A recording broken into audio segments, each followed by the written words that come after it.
Hello, and welcome into the Star Wars Legends Lounge, the show that celebrates the books from Star Wars Legends. I'm Aaron Motes.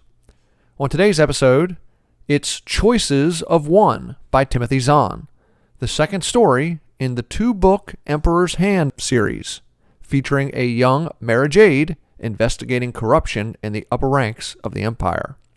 It's a story of mystery and adventure, a story we'll get to in just a few minutes. But first, it's listener question time, my favorite part of the show. I have two questions this week. The first is from listener Nico, who wrote a very nice email, but I had to edit it down a little bit for the podcast. Nico says, I really like the show and am happy I found it. How does it make you feel knowing that there's people all over the world, like Mexico or in my case, Germany, who are enjoying what you're doing? There are times I listen to you at work and it improves my day a lot. So thank you. You said your two favorite books aren't even from Legends. May I ask which books they are? My favorite books from canon would definitely be the official books to the prequels, especially Episode 3. As for Legends, my favorite ones are the New Jedi Order. How are you going to cover them on your show? Thank you, and may the Force be with you. Well, thank you very much for the email, Nico. You know, except for the three people that I talked to about my idea for doing the Legends podcast, I'm amazed that anyone else is listening and how many people come back. Honestly, it's very humbling. So thank you so much. Thank you to everyone out there that listens and enjoys the show. Now to Nico's question.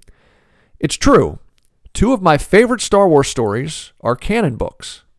Light of the Jedi by Charles Soule, the first book in the High Republic era, and Rebel Rising by Beth Revis, about a young Jyn Erso in the decade leading up to the events of Rogue One.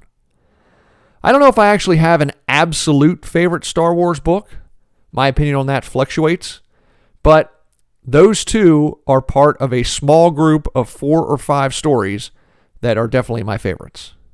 As to your second question, Nico, my nephew just helped me this past weekend to set my show schedule for Season 3.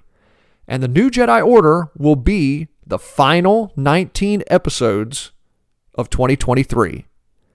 They'll start April 14th and conclude December 22nd. Thank you very much for the email, Nico. Today's second question comes from Twitter. It comes from friend of the show, Matt Thacker, the man who recorded all of the guitar bumps for this podcast. Matt says, if you could assemble an all-star cast of fighter pilots from any Star Wars era into one Motes squadron, who would you take? Man, that is a tough question. Okay, so I'm going to use the rules from the X-Wing Legends novels and say that a squadron is made up of 12 pilots. For me, the most difficult part of the question is trying to figure out who would be the squadron commander. Because it's not necessarily who's the best pilot, but who is the best leader. Not just a strategist, but someone who can inspire others while maintaining discipline. Let's face it, Anakin Skywalker is arguably the best fighter pilot in all of Star Wars. But I can't imagine him being a good squadron commander. And who do I put as Anakin's wingmate? Do I even include Han Solo when we've never seen him fly a starfighter? With these questions in mind, here is my personal Red Squadron. And of course, we're flying X-Wings. Hera Syndulla from Rebels, Squadron Commander, Red 1, leader of one flight. Red 2, Tycho Selchu, the squadron's executive officer, of course, from the Rogue Squadron books. Red 3, Poe Dameron from the sequel trilogy.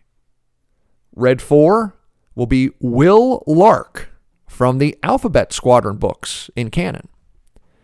Red 5, of course, has to be Luke Skywalker, and he's the leader of Two Flight. Red 6, Wedge Antilles, the best wingman Luke could ever have.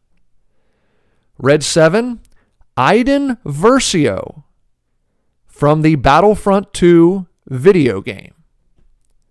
Red 8, Gavin Darklighter from the Rogue Squadron books. Just one of my personal favorite characters in Legends. Red 9, Anakin Skywalker, probably the best pilot, and I'll give him the lead of 3 Flight. Red 10, Oral Kurg, the Gand Findsman from the Rogue Squadron books. Red 11, Jaina Solo from the New Jedi Order and the later Legends books. I'm going to have her fly in the same flight as her grandfather. And finally, rounding out the squadron, Red 12, Asir Sylar from the Rogue Squadron books. As you can see, I know a lot more fighter pilots from the Legends stories.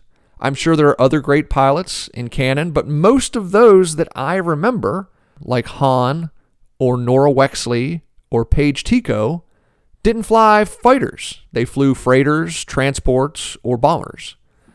Maybe I'll have to make some changes to this squadron the more I learn about canon characters. Thank you for the question, Matt. But now you have to tell me who would make up Thacker Squadron. And that goes for all the listeners out there. Tell me what Star Wars characters would make up your ideal fighter squadron. Email that or any other question you have to swlegendslounge@gmail.com or send me a tweet at legendslounge1. Or if you'd like to send an audio message, feel free. Just please record it in MP3 or MP4 audio format. Now let's get to today's book, Choices of One by Timothy Zahn. Grab yourself a drink. It's time to head in to the Star Wars Legends Lounge.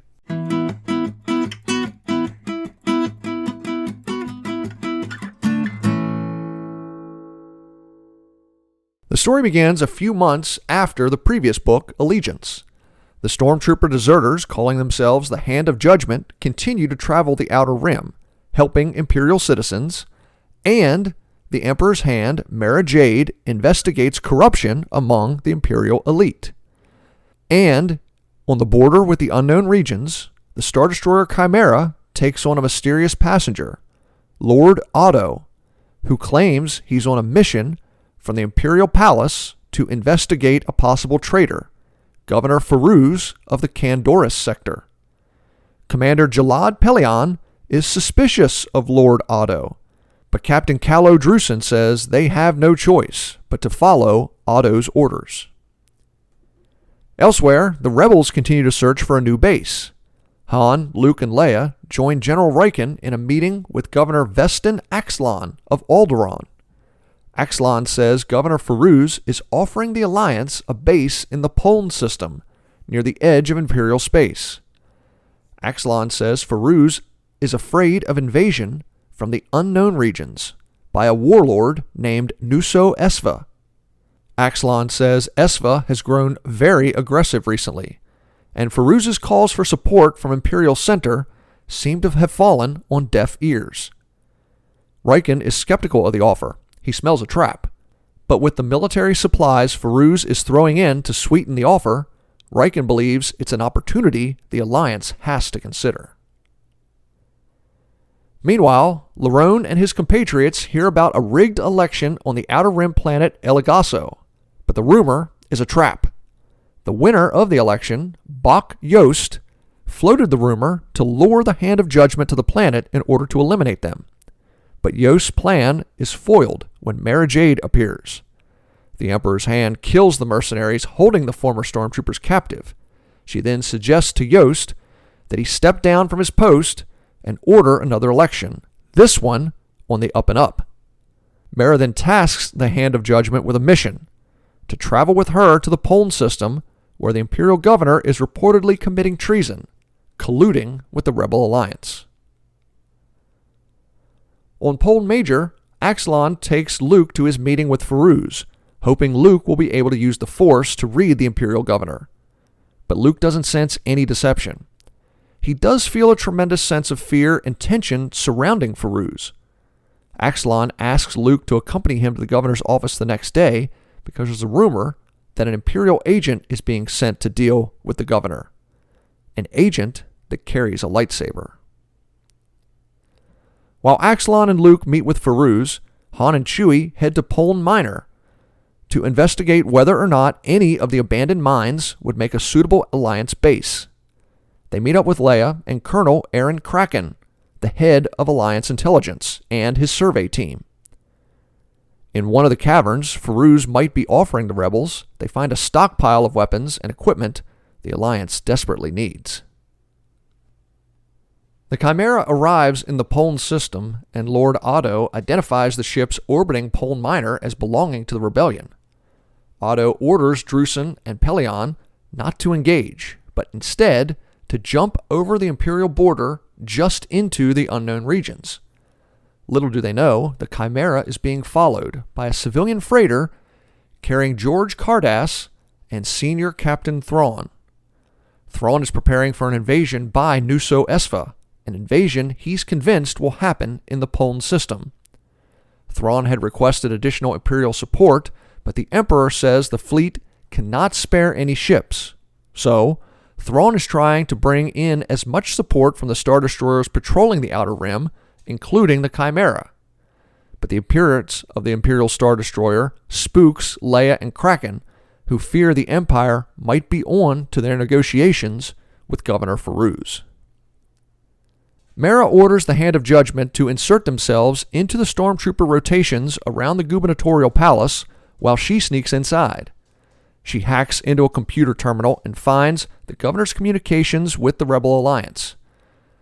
When Governor Axelon arrives to meet with Feruz, Mara follows him into Feruz's office. When she confronts Feruz with her evidence, the governor doesn't deny it. Instead, he explains that his wife and daughter have been kidnapped by Nuso Esfa. Feruz says the warlord is blackmailing him, ordering him to invite the rebels to the system, but for what reason, he doesn't know.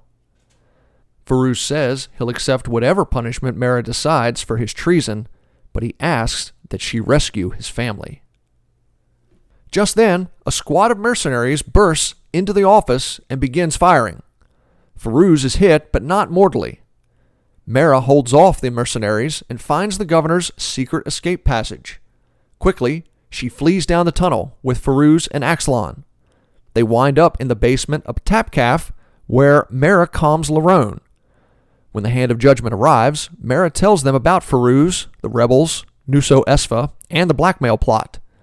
She orders the stormtroopers to protect Feruz and Axelon while she tries to locate the governor's wife and daughter.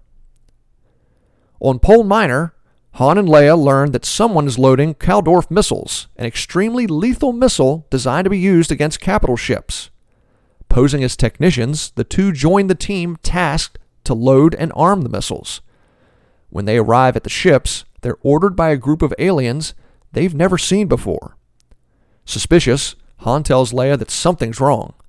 These missiles aren't going to be given to the Alliance. They're going to be used for something else. Something big. In the Tapcaf basement, Axelon double-crosses the stormtroopers, shooting Grave, Marcross, and Quiller, but not fatally. Stunned, Larone asks what's going on. Axelon tells him that Nuso Esfa has laid a trap at Poln Major for an Imperial officer named Thrawn. If the rebels help destroy Thrawn, Esfa has promised to bring his fleet into the Alliance.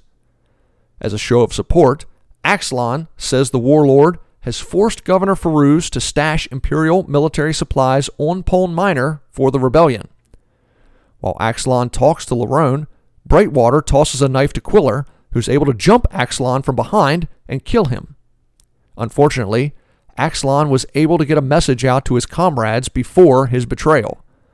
But with 4 wounded people in the basement, Larone and Brightwater decide the only thing they can do is stay to try and protect Feruz. But Larone gets a message to Luke, who he noticed with Axelon while Larone was at the governor's palace.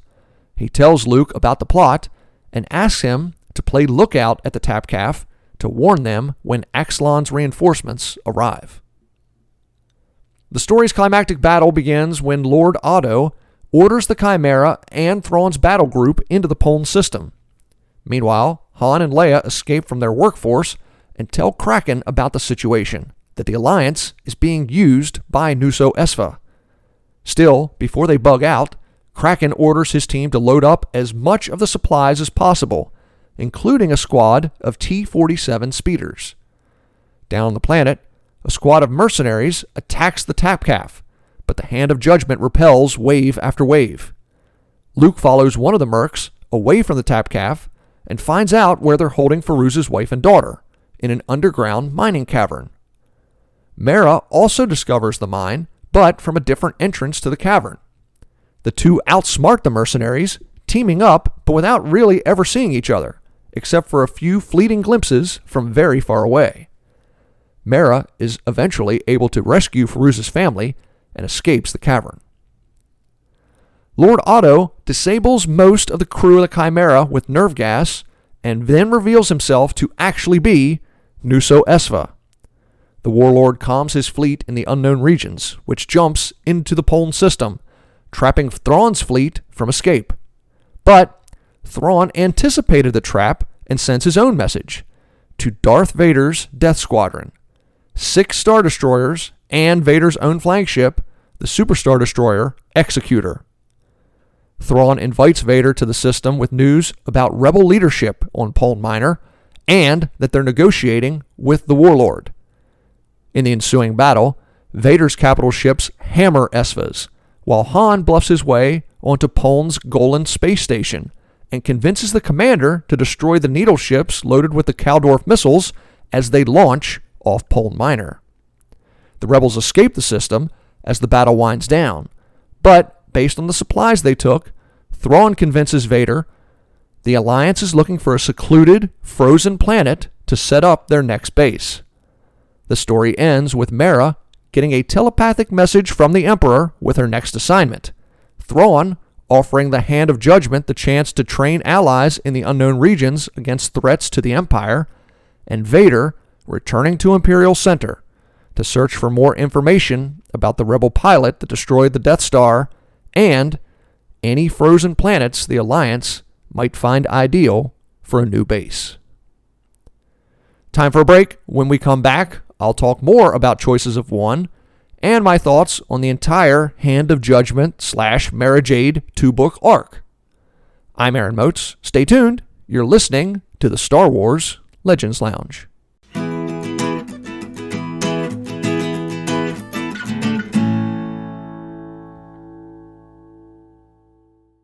Thanks for listening to the Star Wars Legends Lounge, where we celebrate the books from Star Wars Legends.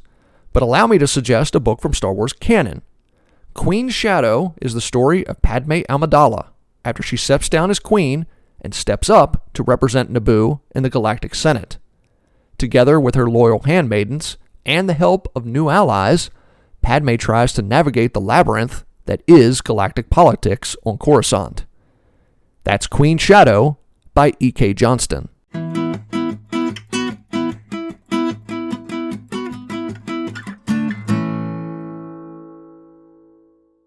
Welcome back to the Star Wars Legends Lounge, the show that celebrates the books from Star Wars Legends.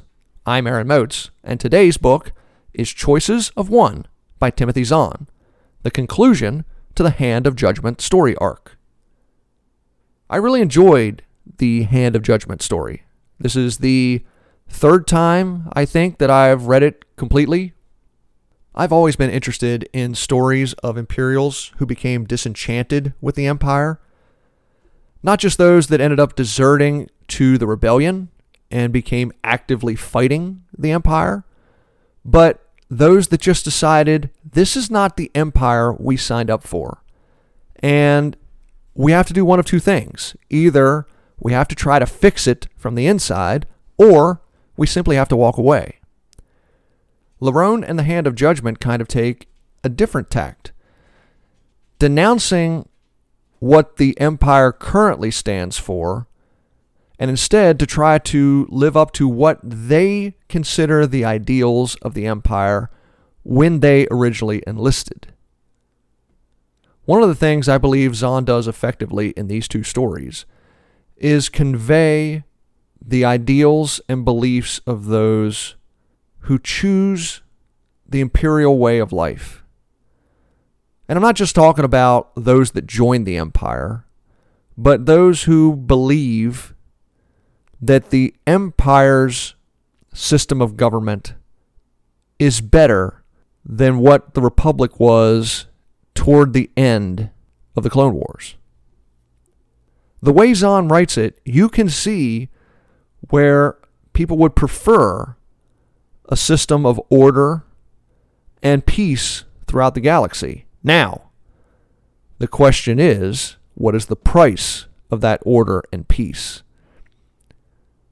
In the first book, Allegiance, you see the price when members of the Imperial Security Bureau order the execution of regular citizens. In Choices of One, you see Mara and the Hand of Judgment offering justice to those in the Outer Rim, where the Empire is the ruling government, but the people of this area of the galaxy are oftentimes overlooked, where they live in fear of organized crime. In the case of the Poln system, their proximity to the unknown regions. So you can understand why people living in this area of the galaxy would embrace the ideals that the Empire tries to portray. Now, we, the reader, know that these aren't the actual ideals of the Empire. I still have my quibbles about how many coincidences appear in Zahn's writing. In my opinion, it's a little more egregious in Allegiance than it is in this book, but this book does have them. But you could actually argue that in this book, those coincidences were manufactured by Nuso Esva and Senior Captain Thrawn, the future Grand Admiral. Another thing I really like that Zahn does in this book is start tying it to the events of The Empire Strikes Back. In Legends, in my opinion, there aren't many effective stories that take place between A New Hope and The Empire Strikes Back. Allegiance and Choices of One are probably the two best stories that take place between those two films. And I like the way Zahn mostly focuses on how the rebellion continues after the Battle of Yavin. Yes, the Death Star was destroyed, but the rebels gave away the location of their base on Yavin 4. The rebels knew they had to flee. Now the question is, where are they going to set up their new base? Currently, they're just gallivanting around the Outer Rim, trying to stay one jump ahead of the Empire. But Rebel Alliance leadership knows that can't continue indefinitely. Sooner or later, they have to find a place to set up a new base.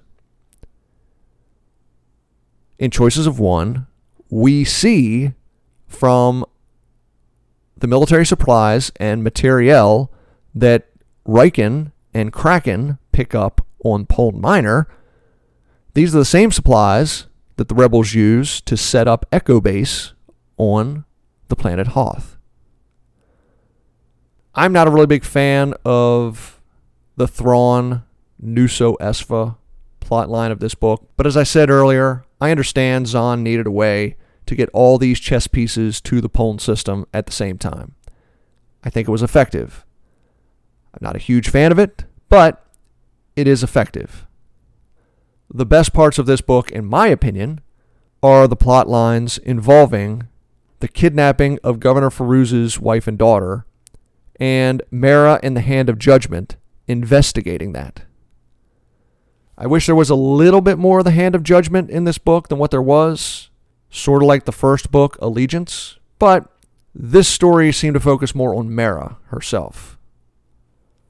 Another smart thing that Zahn does in these two books, in my opinion, is not make Mara come across as evil. Now, we as the audience know that she is doing a job for Palpatine. Palpatine is evil. So, in my opinion, Mara is complicit in many of the crimes the Empire commits. The same with the stormtroopers in the Hand of Judgment. However, they are clearly not evil people. And I like the fact that Zahn shows that not everyone that works for the Empire is evil. Now, we have seen this before. We also saw this in Death Star in the first season of the Star Wars Legends Lounge. Here we see it again. We also see once again how Zahn's writing of Thrawn changed in the later Legends books as opposed to the Heir to the Empire trilogy. In Heir to the Empire, Thrawn was clearly a villain. Here, he may be a villain. He is a higher-up in the Imperial Navy, and Thrawn is smart enough to understand that not everything the Empire does is for the benefit of the galaxy. But this is more of the nuanced Thrawn that you get later in Legends, and now, in my understanding, the canon novels about Thrawn. This is the nuanced Thrawn, where he's not bad, he's not good. Is he trying to protect people? Yes. Is he willing to sacrifice other things in order to get his way? Also, yes. Thrawn is the true neutral of the Star Wars galaxy. Now, I've said in the past, one thing I love is plot. And in Choices of One, there is a ton of plot. A little too much, in fact. I had to pare down the summary at the beginning of this show so much and throw so many things out that honestly, I'm not really sure you guys got a great idea of what happened in this book, particularly in the last third. I wonder if Zahn originally envisioned the Hand of Judgment story as a trilogy, and something happened. Either he decided to pare it down to 2 books, or his publishers told him to pare it down to 2 books. I don't know. It may simply be a 2-book story. But the last third of Choices of One goes so fast, it almost seems to me that there should have been, if not a whole third story, but like an extra 100 pages in order to flesh out some of the action that's going on. There are times in the last third that, honestly, the firefight in the Tapcaf basement with Larone and the Hand of Judgment against the mercenaries, or the space battle above Pole Minor, there were plenty of times where I honestly could not picture what was going on. And I know from previous books that Zahn writes, for me, he's pretty clear when he describes an action scene. I can see in my mind's eye what is happening. But the battles in Choices of One at the end are so fast-paced that I have trouble with that. I read them twice. Particularly the basement fight between the Hand of Judgment and the mercenaries. I really just couldn't picture how the firefight was progressing. I mean, I really like this book. I hope you guys understand. I really do like this book. But I wonder if it could be made better with an extra 100 pages. Because stuff whizzes around so quickly toward the end, it almost is a little confusing in some parts. Now, is there anything in this story that we could possibly see be made canon? I said before, I don't believe Mara Jade would ever be made canon. If she ever was, as I've said before, I think this is the best way to do it, to make her an Imperial agent performing personal investigations for Palpatine or maybe even Vader amongst the political elite in the Empire. But I don't think you would ever give her force powers or a lightsaber. The Hand of Judgment, could they be canon? Sure. You could have a story with stormtrooper defectors. We've seen stories of Imperial defectors before. Agent Callus in Rebels. Crix Madine. I mean, there are Imperial defectors all throughout Legends. One of the fighter pilots in canon in the Alphabet Squadron books is an Imperial defector.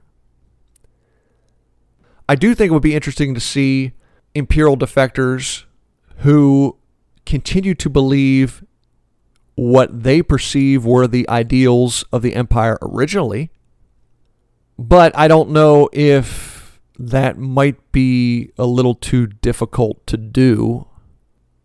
I'm sure you could in a book or a comic. I don't know if that'd be too confusing to do on the screen, be it in live action or animation.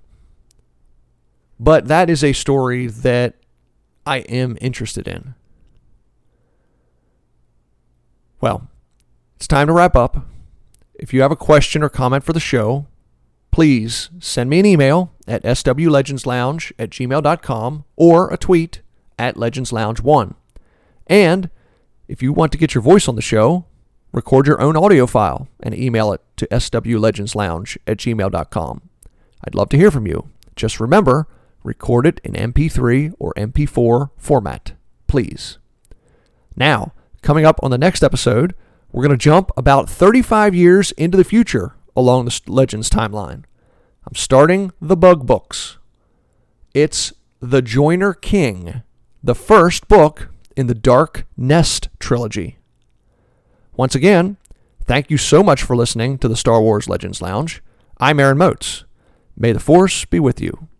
And remember, there's always a bit of truth in Legends.